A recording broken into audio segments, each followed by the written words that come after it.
नमस्कार दोस्तों, ocean network में आपका स्वागत है। मैं हूं ओंकार चौधरी और स्वागत कर लेते हैं आदित्य सत्संगी जी का, अमेरिका से जुड़ गए हैं। आदित्य जी, बहुत स्वागत है आपका, बहुत अभिनंदन है। आपको मेरा प्रणाम, आपके दर्शकों को प्रणाम और thank you for inviting me again. आप यूएस में बैठ कर के सारे घटनाक्रम को संजय की तरह देख रहे हैं, तो आप बयान करिए कि वहाँ पर चल क्या रहा है। मैं एक बयान पढ़ देता हूँ ट्रंप साहब का। हालांकि आज फैसला आना था सुप्रीम कोर्ट का टैरिफ पर, कल तक के लिए टल गया है, तो इनकी तो दिन का चैन और रात की नींद बिल्कुल जो है वो हराम हुई पड़ी है। इन्होंने बयान क्या दिया था वो जरा पढ़ देता हूँ, उसके बाद फिर सवाल यही समझिए और उसके बाद जवाब दीजिएगा। इन्होंने कहा था कि सुप्रीम कोर्ट टैरिफ के खिलाफ फैसला सुनाता है तो हम बर्बाद हो जाएंगे। यह पता लगाने में कई साल लग जाएंगे कि किसे कब और कितना भुगतान करना है। हमें सैकड़ों अरब डॉलर चुकाने होंगे। ये एक बहुत बड़ी गड़बड़ी होगी। इसे चुकाना असंभव होगा। ये तो डोनाल्ड ट्रंप का बयान है। अब अगर सुप्रीम कोर्ट का फैसला कल ट्रंप के खिलाफ आता है तो ट्रंप के लगाए सारे टैरिफ हट जाएंगे। अमेरिका को कंपनियों को पैसा वापस करना पड़ेगा। दुनिया के देशों को अमेरिका में सामान बेचने में राहत मिल जाएगी। भारत, चीन और यूरोप के निर्यातकों को फायदा होगा। कई चीजें सस्ती हो जाएंगी। शेयर बाजारों में तेजी आ जाएगी बहुत सारे देशों के। दुनिया का व्यापार ज्यादा स्थिर हो सकता है। और अगर सुप्रीम कोर्ट का फैसला ट्रंप के पक्ष में आएगा तो ट्रंप के टैरिफ जारी रहेंगे। अमेरिका दूसरे देशों पर दबाव बनाने से बाज नहीं आएगा।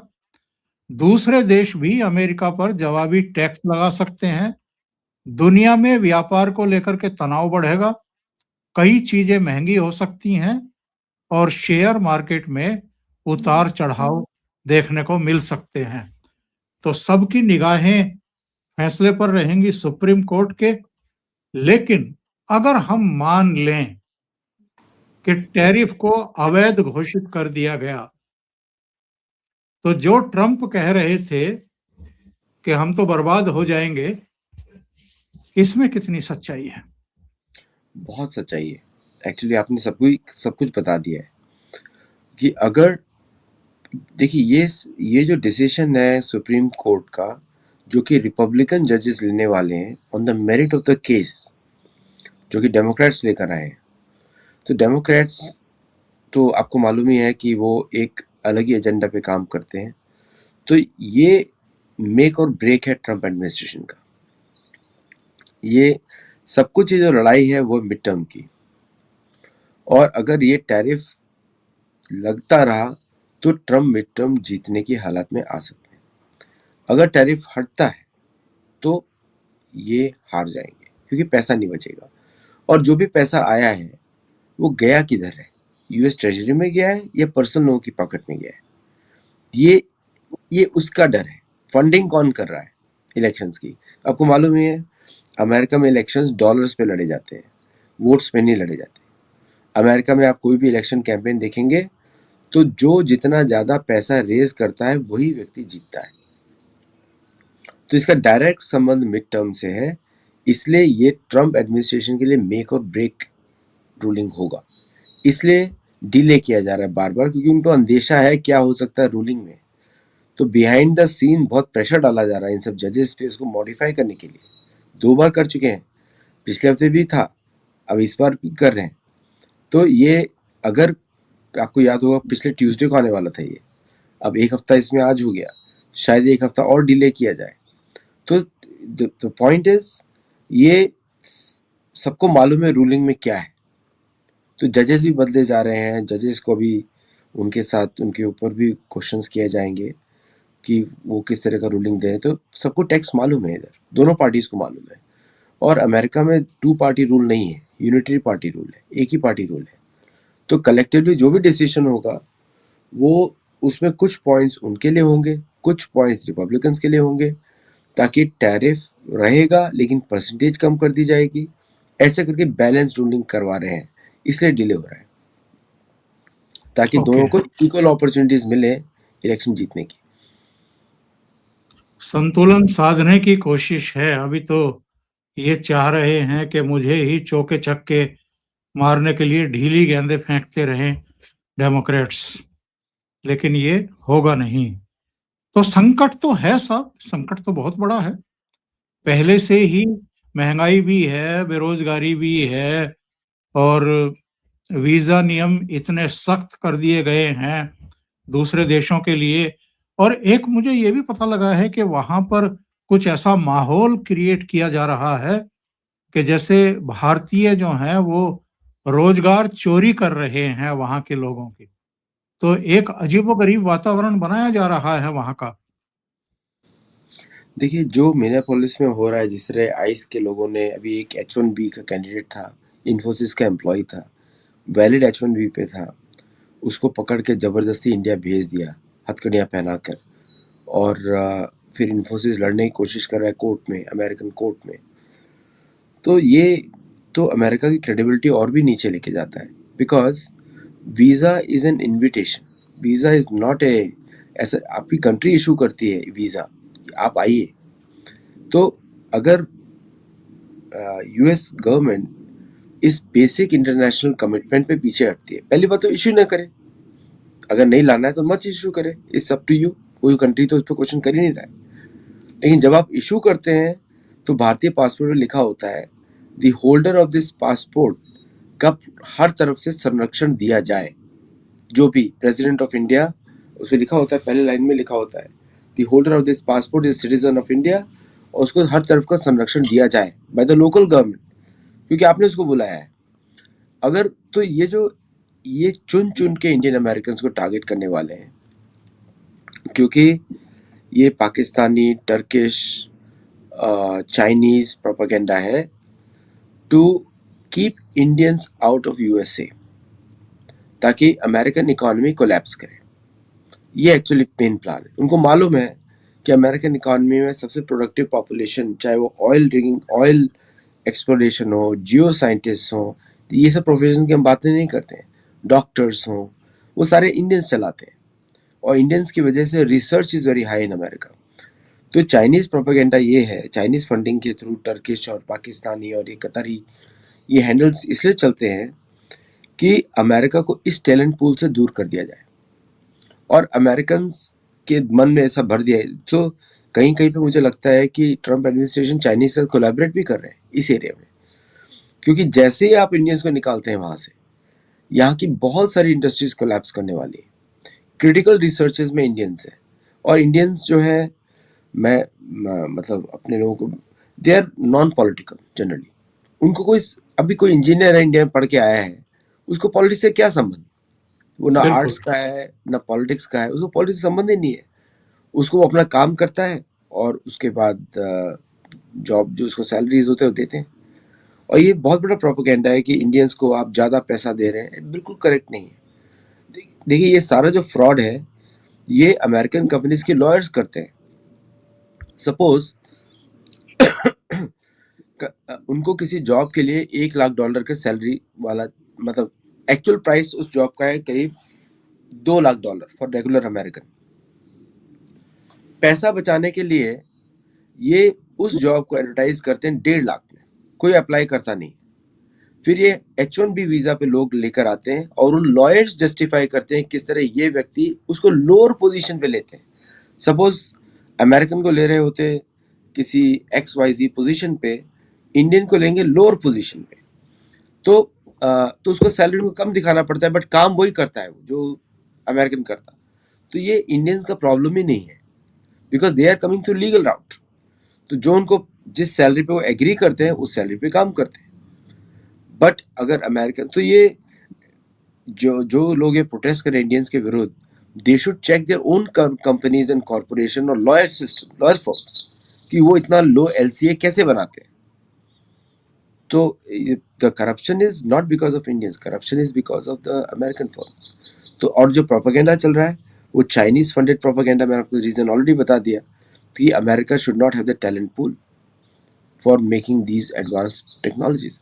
यहाँ तक कि B2 बॉम्बर में अभी उसको जेल हो गई है, एक मुंबई का आदमी है, उसने सेल्फ कोटिंग डिजाइन की थी, अब उसको जेल हो गई है because he transferred that tech to China. और तो जस्ट सोचिए कि B2 जैसे प्रोग्राम में भी इंडियंस इन्वॉल्व थे।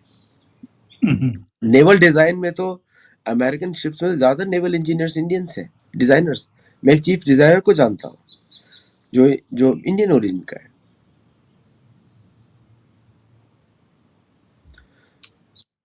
अच्छा, ये जो एक प्रेम कहानी चल रही है जिसमें एक हीरो है, एक हीरोइन है और एक विलेन है, ग्रीनलैंड, उसको लड़की समझ लीजिए। डेनमार्क लड़का है, वो उसको मोहब्बत करती है, वो कहती है कि हम तो 300 साल से साथ रह रहे हैं। अमेरिका विलेन है, वो कह रहा है कि नहीं, इससे ये मोहब्बत का राग छोड़ो, 300 साल से तुम साथ हो, क्या हुआ, मैं तुम्हें उठा करके ले जाऊंगा। तो ये चक्कर चल क्या रहा है, क्यों चल रहा है? और ग्रीनलैंड वालों के कोई मानव अधिकार नहीं है क्या, या उनकी अपनी कोई इच्छा नहीं है कि वो किसके साथ रहना चाहते हैं, किसके साथ नहीं रहना चाहते हैं? देखिए, ग्रीनलैंड के जो नेटिव लोग हैं इनुइट, वो वही कम्युनिटी है जो नॉर्दर्न कनाडा से है, वही कम्युनिटी है जो अलास्का से है, वही कम्युनिटी जो है अपाचे भी है, और मैं अपाचे का एम्बेसडर हूँ। तो अपाचे जो नेशन है उसका जो जीन पूल है वो भारत से आता है, ये डॉक्यूमेंटेड है। अगर देखा जाए तो भारत का भी क्लेम बनता है फिर तो भारतीय गवर्नमेंट अगर मिनिस्ट्री ऑफ कल्चर अगर इश्यू को उठाना चाहे कि इनुइट लोग आर आवर पीपल, उसमें जीन पूल हमारा है, तो तो बात फिर कुछ और ही बन जाएगी। तो ग्रीनलैंड ना डेनमार्क का है, ना वो अमेरिका का है, ना वो कनाडा का है।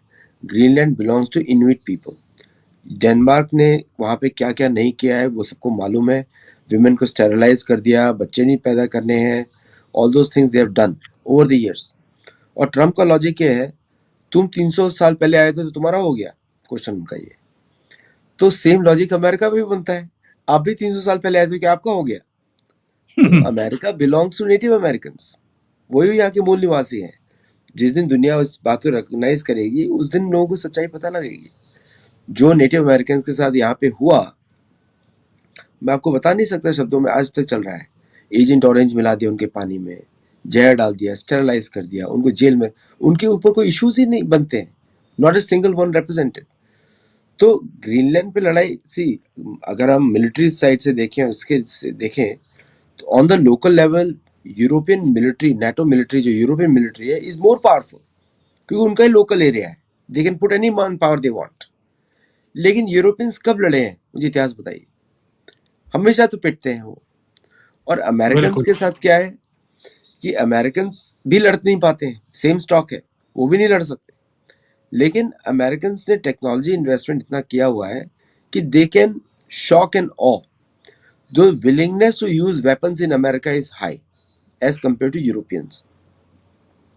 तो from the military point of view they might overcome the resistance and occupy it also. अब वो बोल रहे हैं कि हम अभी कल ही प्रेसिडेंट ट्रम्प ने प्लेन में बोला कि who is the prime minister, I don't recognise him. मतलब उन्होंने बोला प्राइम मिनिस्टर ऑफ ग्रीनलैंड के बारे में कि what ever he saying is wrong. मतलब उसका कोई विल नहीं है, कोई इच्छा नहीं है। अमेरिका ने डिसाइड कर लिया है और अमेरिका लेकर रहेगा, शायद ले भी ले। शायद इसलिए बोल रहा हूँ क्योंकि सबसे बड़ा खतरा वहां पे यूके को है, क्योंकि यूके, आइसलैंड, ग्रीनलैंड, बीच में आता है आइसलैंड। तो यूके को खतरा इसलिए है कि जो भी बोल रहे हैं कि यूके और यूएस आर इन जॉइन, ये बात भी सच है कि USA is a colony of UK, was a colony of UK. और ये बात भी सच है कि यूएस एडमिनिस्ट्रेशन जो है आजकल, ट्रम्प जो है यूके से अपना पत्ता काटना चाहते हैं, क्योंकि यूके जो है उनको बार बार कॉन्फ्लिक्ट्स में इन्वॉल्व करता है। तो यहाँ पे यूके अपनी रक्षा देख रहा है कि कल को अमेरिका यहाँ बैठ गया तो मेरी रक्षा कैसे होगी। अगर आपको स्टेटमेंट याद हो जेडी वांस के, उन्होंने बोला था मुझे सबसे बड़ा चिंता इस बात से है कि यूके और फ्रांस के पास न्यूक्लियर वेपन्स है और वो इस्लामिक टेररिस्ट के हाथ में पड़ सकते हैं। बिल्कुल। तो ये स्ट्रेटेजिक व्यू पॉइंट है, तो इसलिए यूके नहीं चाहेगा कि वहां पे ये लोग पहुंचे। जो यूके की जो लिबरल गवर्नमेंट है, लेबर गवर्नमेंट है, वो नहीं चाहेगा वहां पहुंचे। और मोनार्की का भी यही पॉइंट है कि नहीं पहुंचे, because monarchy in UK and monarchy in Belgium are the same. Monarchy in Denmark is the same. ये सारा एक ही जीन पूल है पूरा मोनार्कीज का। तो ये मोनार्की वर्सेस कॉलोनी वाला फाइट हो रहा है। तो इसलिए अमेरिका की भी ज्यादा हिम्मत नहीं पड़ रही है, क्योंकि सबको मालूम है कि अमेरिका के सारे चर्चेज यूके कंट्रोल करता है और वहीं से यूएस प्रेसिडेंट इलेक्ट होता है। तो अगर आपने देखा होगा, एक मीटिंग हुई थी प्रिंस किंग चार्ल्स के साथ ट्रम्प की थोड़े महीने पहले, लास्ट ईयर। अब उस मीटिंग में बड़ा सुंदर स्टेटमेंट दिया था किंग चार्ल्स ने, that we recognise your independence. Recognise your independence मतलब आप डिपेंडेंट हमको कभी बना सकते हैं। 1883 से यूके ट्राई कर रहा है कि यूएस को फुल्ली फॉर्मली कंट्रोल करने के लिए। आप देखिए चाइना कनाडा के ऊपर जो भी एक्शन लेते हैं ट्रम्प, उसको यूके मोनार्की रिजेक्ट कर देता है, क्योंकि UK is actual the monarchy of Canada, और उसे अपोज भी कराता है। तो फाइव आइज तो इधर फूट गए ना, फाइव आइज तो फूट गई ना। फाइव आइज में से एक को फोड़ा है उन्होंने, ऑस्ट्रेलिया, न्यूजीलैंड और कनाडा भी रखा है। तो ये बड़ा इंटरेस्टिंग फाइट होने वाला है, और इसलिए बात कम हो रही है इस समय ट्रम्प के इनिशियल स्टेटमेंट्स के बाद, क्योंकि बिहाइंड द सीन बहुत कुछ चल रहा है। तो फिर एंड में जाके वही होने वाला है, ले दे लो, और आपका Greenland will remain part of Denmark, but US troops will be position there in a big way. ये होने वाला है एंड में जाके। कांग्रेस ने एक प्रस्ताव पेश कर दिया है ग्रीनलैंड को लेकर के इन लोगों ने। क्या माना जाए, क्या ग्रीनलैंड को लेने का पहला प्रयास होगा, या जो ईरान इस समय सुलग रहा है ये ईरान की तरफ जाएंगे, उस तरफ कार्रवाई करेंगे? देख दोनों पर एक ग्रीनलैंड का साथ। देख ग्रीनलैंड तो इनका घरेलू मामला है, ये आपस के लोग ही डिस्कस कर रहे हैं। दोनों साइड के प्रोटेस्टेंट चर्चेज इन्वॉल्व हैं। कोई इनुइट को नहीं पूछ रहा है कि आप कैसे रहना चाहते हो। Same old European colonial mindset. देखिए भारतीयों को भी देखना चाहिए किस तरह यूरोपियंस वहाँ के इंडिजिनस नॉन क्रिश्चियन पॉपुलेशन को कैसे ट्रीट करते हैं। जैसे भारत में लोग बड़ा ह्यूमन राइट्स की वायलेशन उठाते हैं ना, Bharat is the only country जहाँ पे हर कम्युनिटी के राइट्स को प्रोटेक्ट किया जाता है by the constitution of India, और कहीं नहीं होता है। तो मुसलमान भी जो है भारत में बड़े, मैं बोलता लकी है कि उनको ज़्यादा पावर मिली हुई है हिंदुओं से भी ज़्यादा, डिस्पाइट बीइंग मतलब एनार्किस्ट। अच्छा, अब ये आपने जो पूछा कि ईरान, तो ईरान के लिए फर्स्ट प्रायोरिटी, क्योंकि वो घरेलू मामला है। अब ईरान में भी डर लग रहा है, आप देखिए कितना डर लग रहा है। हम पहुंच रहे हैं, पहुंच रहे हैं। मैं पिछले 48 घंटे से देख रहा हूँ, ऐसी कौन सी फ्लाइट है बहुत, जो ईरान नहीं पहुंचती। वो मुझे लगता है चांद से चले हैं, चांद से चले हैं, टाइम लगेगा पहुंचने में। मैं इनके प्लेन्स को ट्रैक कर रहा था फ्लाइट रडार पे, तो अब हम हवाई पहुंचे हैं। मतलब हमारा कौंडिन्य पहुंच गया वहां पे बिना मोटर के, बिना से, मतलब चप्पू भी नहीं लगे हैं उसके अंदर। चप्पू तो होंगे 2-3 स्टेबलाइजर्स, बट वो पहुंच गया ओमान 1400 किलोमीटर। ये इनके हाँ हाँ। प्लेन नहीं पहुंचे। I am so surprised. तो मतलब आईएनएस कौंडिन्य में कोई डिवाइन पावर तो लगी थी जो संजीव सान्याल जी ने कंप्लीट किया उसको, but I am just amazed, पहुंच क्यों नहीं रहे प्लेन। सो यही दिखाता है आपको कि कितना हेजिटेशन है। अब पाकिस्तान से हम घुसेंगे, फिर हम कुर्दिस्तान से घुसेंगे, फिर हम टर्की की हेल्प लेंगे, और फिर हम इसको हेल्प करेंगे, फिर इराक से घुसेंगे। तो चारों ओर से सराउंड किया हुआ है, फिर घुस क्यों नहीं पा रहे हैं। और जब से वो स्टारलिंक का एपिसोड हुआ है, ईरान ने जब ब्लॉक किया स्टारलिंक को, तब से तो हवाएं उड़ गई सबकी। The unimpregnable Starlink has fallen, ऐसा हो गया। लेकिन ईरान ने तो ये कह दिया है ना कि अगर हम पर अटैक किया तो जितने ये मुस्लिम देशों में इनके बेस हैं हम उनको टारगेट करेंगे। और मैं देख रहा था सऊदी अरब में है, यूएई में है, कुवैत में है, कतर में है, टर्की में है, मिडिल ईस्ट के कई देशों में है, और आज मैं शाम को देख रहा था, अमेरिका ने कतर में जो इनका एयर बेस है, सबसे बड़ा माना जाता है कि वहीं पर है। उसको कहा है कि आप उसको खाली कर दीजिए, वहाँ से हट जाइए। यानी इनको पता है कि अगर ईरान का सिर घूम गया, तो वो कुछ भी कर सकता है।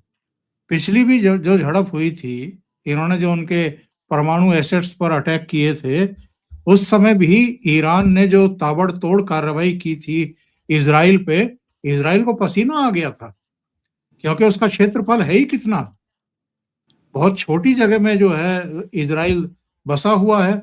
और ईरान या कोई भी अगर इज़राइल को टारगेट करना चाहे, भई आप सैकड़ों मिसाइलें एक साथ, अगर हज़ारों मिसाइलें एक साथ किसी पर अटैक कर रहे हो, तो आपका कोई भी डोम हो, वो क्या कर लेगा उन मिसाइलों का?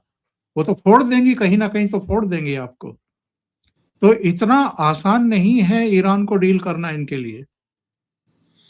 बिल्कुल सही कहा आपने। 12 दिन में पहली बार ऐसा हुआ कि इज़राइल ने सीज़ फायर माँगी। जो हारने वाली पार्टी सीज़ फायर माँगती है।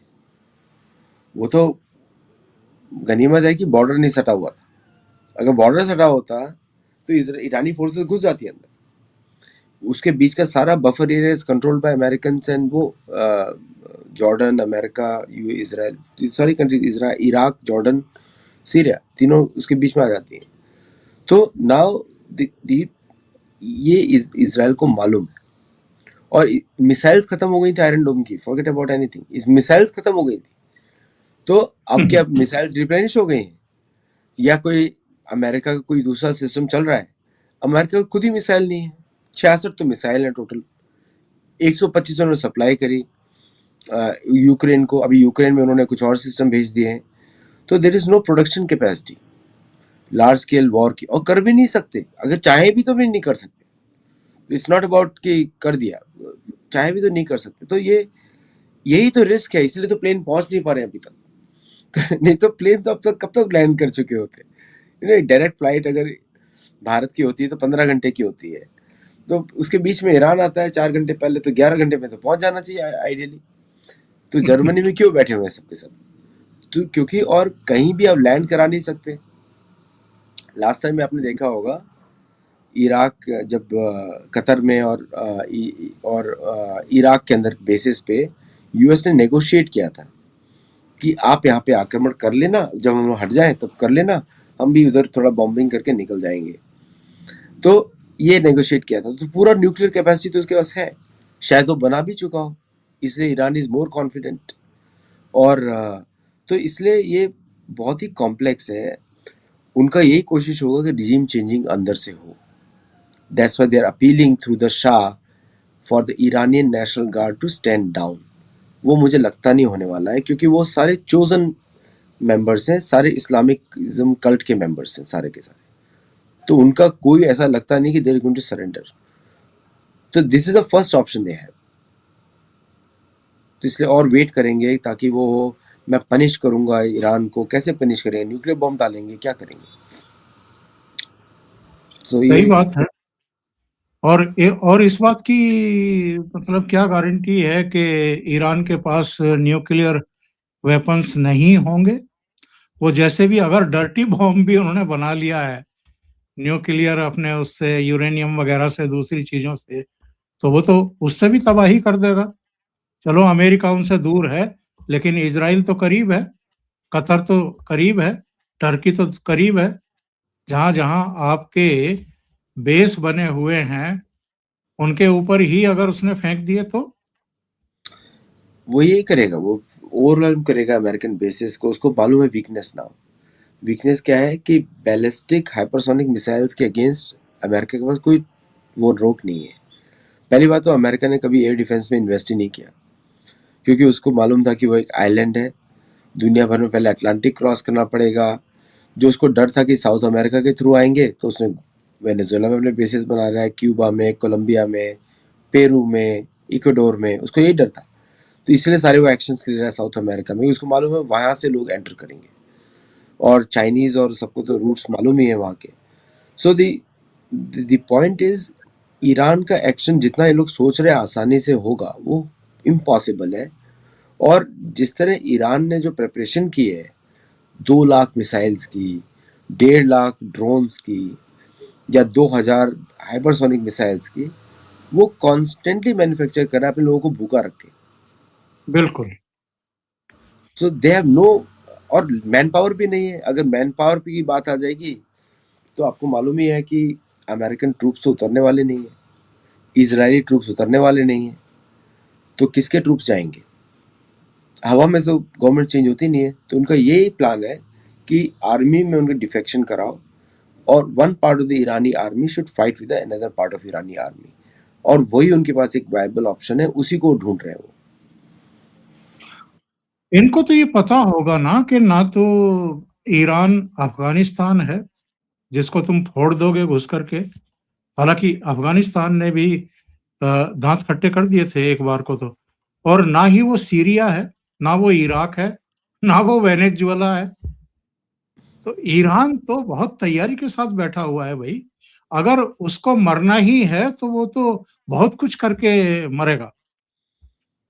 देखिए, ईरान इराक वॉर में सबने देखा है 9 ईयर्स तक कौन जीता इनमें जाके? ईरान जीता। और अगर पुराने इतिहास भी देख लें तो इराक भी उनका ही पार्ट है, आर्मीनिया भी उनका पार्ट है, अजरबैजान, कजाकिस्तान, ये जितने भी स्थान सेंट्रल एशिया के उन्हीं का पार्ट है। रशिया को भी उनसे खतरा है because of Islamism, fundamentalism, terrorism. उनसे चाइना को भी खतरा है उनसे। और इसलिए आप देखा होगा कि रशिया ने बहुत चीज़ें विड्रॉ करी है वहाँ से over the last few. Bharat का भी कोई स्टेटमेंट नहीं, चीन का भी कोई स्टेटमेंट नहीं प्रोटेक्शन करने के लिए। तो सबको मालूम है कि रिजीम वो कैसी है, सबको मालूम है। भारत के लिए तो सबसे बड़ा खतरा है कि पड़ोस में ही है। भारत के लिए तो इससे मोर खतरा कि कल को अगर अमेरिका जीत गया तो भारत के लिए तो और, मतलब एक मे नॉट बी बिल्कुल, अटैकिंग इंडिया, लेकिन दरवा भारत के लिए तो दरवाजे खतरा पर बिल्कुल दरवाजे पर ही है। दरवाजे पर ही है। तो तो भारत भी चुप रहेगा, रशिया भी चुप बैठा हुआ है, चाइना भी चुप बैठा हुआ है, लेकिन सब पीछे के पीछे उसको मदद कर रहे हैं। भारत को का तो पता नहीं मुझे, लेकिन रशिया तो ओपनली कर रहा है। और और चीन भी ओपनली कर रहा है क्योंकि चीन के लिए मेजर सोर्स ऑफ ऑयल है। तो अमेरिका के 2 ऑब्जेक्टिव्स हैं ईरान में। एक तो चीन को डिनाई करना ऑयल, दूसरा इजराइल की प्रोटेक्शन करना। तो दोनों ही ऑब्जेक्टिव्स में मेरे हिसाब से ऑब्जेक्टिव्स मीट नहीं होंगे, क्योंकि देखिए ईरान के अगर कोई भी गवर्नमेंट चेंज होती है वो फिर भी चाइना के कॉन्ट्रैक्ट्स जारी रखेगी। कोई भी गवर्नमेंट चेंज होगी वो फिर भी इजराइल को वो रिकॉग्नाइज नहीं करेंगे, अगर वो इस्लामिज्म हुई या कैथोलिसिज्म या क्रिश्चियनिटी भी हुई तो भी, क्योंकि एंटीसेमिटिज्म तो वेस्ट में चलता है। तो तो तो ओनली फिलॉसफी जो इजराइल को एक्सेप्टेबल होगी वो होगी ज़ोरास्ट्रिज्म। अब ज़ोरास्ट्रियन कल्चर को वहां पे लाना वापस, जो शाह पहलवी का तो रिकॉर्ड ही है विलास वृत्ति में रहना। ही जस्ट वांटेड टू एंजॉय। जब उनके पिताजी रहते थे, अभी जब उनका जो एक प्रेसिडेंट को मारा गया टर्किश हिल्स की तरफ, क्या नाम था उनका भूल गया मैं, तो वो उस उनकी लड़की को पकड़ा गया अश्लील, मतलब वेस्ट में उनको पिक्चर्स आ गई हैं सारी बाहर। तो जो ईरानियन अपोजिशन के पास कोई वायबल लीडरशिप ही नहीं है, ना शाह पहलवी लीडरशिप है। और शाह पहलवी आएंगे तो क्या करेंगे?